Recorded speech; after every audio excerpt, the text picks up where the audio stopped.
Narito ang latest update natin sa paborito niyong tambalang Francine Diaz at Seth Fedelin.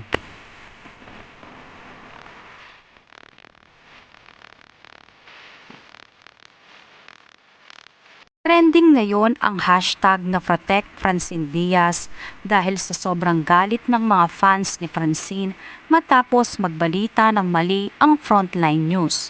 Imbis na larawan ni Francine Diaz ang nakalagay, ang mukha ni Andre Brillantes ang nilagay sa pagbabalita. May bagong susubukan sa kanyang karera, si Dirty Linen at fractured actress Francine Diaz. Bukod sa pag-arte, magre-recording artist na rin si Francine. Nasa frontline na balitang yan, si MJ Marford.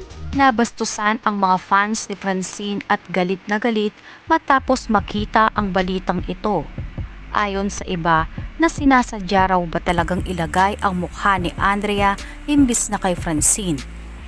May reaksyon naman si Mother Mec na human error raw ito at di napansin ng news editor. Ayon naman sa ibang fans na 2 beses ipinakita ang larawan ni Andrea, kaya naisipan na baka sinasadya raw ito kay Francine Diaz. Matapos ipakita ang larawan ni Andrea, sumunod na clips ay ang mukha na ni Francine sa Dirty Linen at ang music launch na Faith, Hope and Love. Kaya tanong ng mga fans kung bakit di nakita ng editor na magkaiba ang ipinakita nito. Maraming fans ni Francine ang nasaktan rito, kaya patuloy na pinagtatanggol ngayon sa social media ang Golden Girl. Narito ang iba't ibang reaksyon ng mga fans.